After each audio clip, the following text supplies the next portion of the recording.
Ustadz, persyaratan untuk masuk surga tentu ada rambu-rambu yang kita harus kerjakan. Tentunya rambu-rambu dari Allah dan Rasul. Tapi sekarang saat ini sering kita dapatkan pada saat kita mengamalkan sunnah Rasulullah itu ada cap macam-macam. Ya. Apa dicap, Pak? Wahabi. Oh, Wahabi. Ya, Wahabi, Salafi Wahabi. Ya. Tolong dijelaskan masalah Salafi Wahabi ini karena antara Syekh Muhammad Abdul Wahab dengan Wahabi yang begitu jauh antaranya zamannya beda. Nah, ini tolong agar persepsi daripada masyarakat ini lebih cenderung ke Salafi Wahabi yang dicap kepada kita. Satu contoh kecil, saat kita meluruskan sholat, ini ajaran Wahabi. Saat kita meluruskan telapak kaki, ini ajaran Wahabi. Jangan nginjak kaki saya. Nah, ini tolong diluruskan Ustadz. Dan satu-satunya yang bisa meluruskan adalah Ustadz. Oh, enggak. Enggak boleh gitu. Enggak. Ya, karena lebih banyak yang mendengar. Saya bertemu dengan Ustadz di Madinah selama 8 hari. Saya non-stop dengan teman-teman. Nah, ini luar biasa, internasional Ustadz yang bisa aplikasi daripada julukan-julukan itu. Karena itu juga menghalangi kita masuk surga karena tidak mengamalkan sunnah Rasul. Tolong jelaskan Ustaz. Terima kasih. Assalamualaikum warahmatullahi wabarakatuh. Assalamualaikum. Insya Allah kalau masuk surga nggak ada yang panggil Wahabi lagi.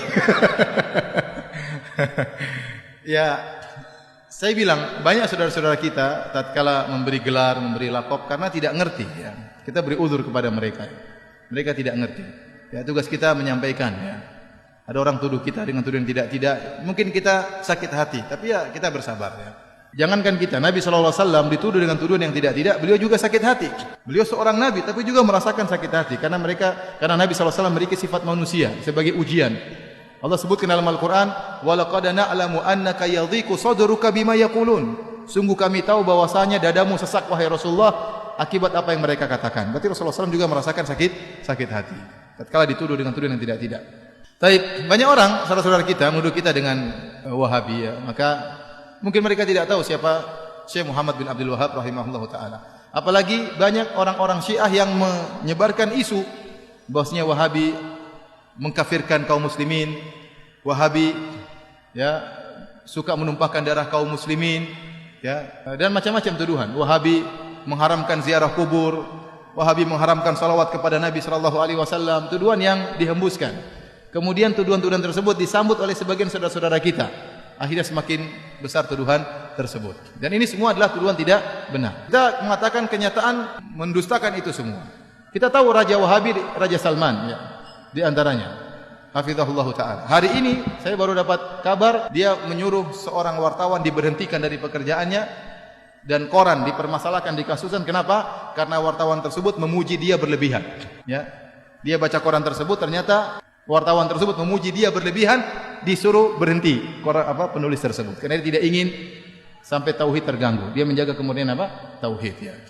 Adapun menuduh bahwasanya kaum Wahabi suka mengkafirkan, maka itu tidak benar. Dibantah oleh Syekh Muhammad bin Abdul Wahab rahimahullahu taala, ya. Dan saya sedang menyusun juga tulisan tentang masalah itu, ya. Bagaimana Syekh Muhammad bin Abdul Wahab mengatakan kami tidak pernah mengkafirkan yang berkaitan dengan masalah 4 rukun. Masalah solat, masalah zakat, puasa, haji. Kalau ada yang meninggalkan solat tidak dia kafirkan.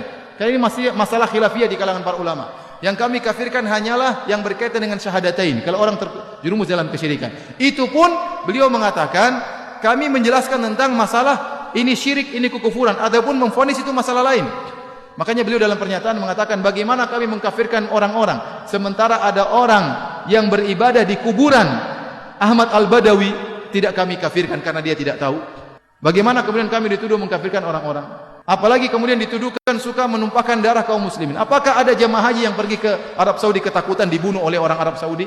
Bukankah Saudi itu sarangnya Wahabi? Semua penduduk Saudi rata-rata apa? Wahabi.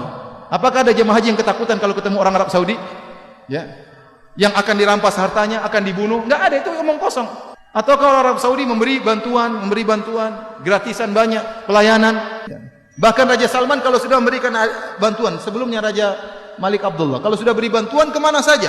Suriah dibantu luar biasa. Jutaan orang Suriah dibantu di Arab Saudi. Kemudian bantuan terhadap Palestina. Kumpulin duit langsung entah berapa triliun langsung dikirim ke Palestina. Bantuan. Yang ini jarang diekspos. Di tanah air kita juga banyak bantuan. Banyak masjid-masjid dibangun. Sering yang membangun masjid tidak tanya-tanya apakah masjidnya itu orangnya tahlilan atau tidak. Tidak ada pertanyaan. Pokoknya butuh masjid, bangun. Betapa banyak orang bangun masjid. Tidak ditanya mauludan atau tahlilan, tidak, bangun masjid, bangun masjid. Betapa banyak pondok-pondok dibantu. Kemudian juga ya, Suriah, Yaman dibantu. Secara madhab kalau kita bicara akidah ada perbedaan. Kita tahu Yaman bukan Wahabi, kita tahu Suriah bukan juga Wahabi, Palestina juga bukan Wahabi, tapi dibantu sama raja-raja Wahabi. Kemanusiaan mereka tinggi. Maka maksud saya seorang jangan menuduh yang tidak-tidak. Kalau dia menuduh bahwasanya Syekh Muhammad bin Wahab melarang untuk ziarah kubur, tidak benar. Kita suruh ziarah kubur, yang tidak boleh kalau minta kepada penghuni kubur. Ya. Dilarang bersolawat. Saya bilang kita tiap hari bersolawat. Allahumma sholli ala Muhammad sallallahu alaihi wasallam. Berulang-ulang dalam ceramah kita bersolawat. Ya. Yang dilarang mungkin solawat yang mengandung mana-mana kesyirikan, itu yang dilarang. Adapun kalau solawat yang sunnah silakan. Ya. Oleh karenanya seorang berhati-hati tatkala memberi tuduhan yang tidak-tidak, ya, karena termakan dengan provokasi sebagian orang. Kalau dia nuduh Syekh Muhammad bin Wahab dengan tuduhan yang tidak-tidak, ingat dia akan disidang oleh Allah pada hari kiamat. Kita kalau nuduh orang tidak benar, kita akan disidang berhadapan dengan Syekh Muhammad bin Abdul Wahab, dan hati-hati jangan-jangan pahala kita diambil oleh beliau seluruhnya. Karena kita tuduh dia dengan tuduhan yang tidak-tidak. Ya, ini bahaya, hati-hati. Maka seorang tatkala berbicara hendaknya dia berfikir sebelum mengucapkan apa yang dia ucapkan. Dan saya katakan bahwasanya kita bersabar kalau dituduh yang tidak-tidak, yang penting kita menjalankan sunnah. Dan ingat, kita tidak ada yang mengkultuskan Syekh Muhammad bin Abdul Wahab. Syekh Muhammad bin Abdul Wahab rahimahullah hanyalah seorang ulama yang bermadzhab Hambali. Jadi bisa salah bisa benar. Kalau salah kita tolak, kalau benar kita ambil. Dia sebagaimana ulama-ulama yang lain, bisa salah bisa benar. Makanya dalam kajian-kajian kita juga hampir tidak pernah kita bilang berkata Wahabi, berkata Muhammad bin Wahab, tidak pernah. Saya yang sampaikan dari apa saya ucapkan. Perkataan Syekh Muhammad bin Wahab tidak ada saya ucapkan, tidak ada saya nukilkan. Ya, hampir tidak pernah. Kita sampaikan perkataan para ulama, perkataan ahli tafsir, siapa saja. Maka jangan kita berbuat zalim terhadap seorang pahlawan seperti Syekh Muhammad bin Wahab. Beliau adalah pahlawan. Dengan jasa beliau berdirilah kerajaan Arab Saudi. Dengan jasa beliau berdirilah kerajaan Arab Saudi. Yang sekarang kita bisa merasakan kenikmatan adanya kerajaan Arab Saudi, adanya ketentraman, adanya keamanan, adanya ibadah yang tentram di sana. Bagaimana bantuan kerajaan Arab Saudi kepada negara-negara Islam, itu salah satu jasanya Syekh Muhammad bin Abdul Wahab rahimahullahu taala. Jadi saya sering sampaikan, Syekh Muhammad bin Wahab itu di Saudi seperti tuanku Imam Bonjol di tanah air kita, seperti Pangeran Diponegoro di tanah air kita. Maka mereka cinta kepada pahlawan mereka, wajar. Kalau mereka cinta, mereka pelajari buku-bukunya, tapi mereka tidak fanatik. Kalau salah dibilang salah. Wallahu a'lam bishawab.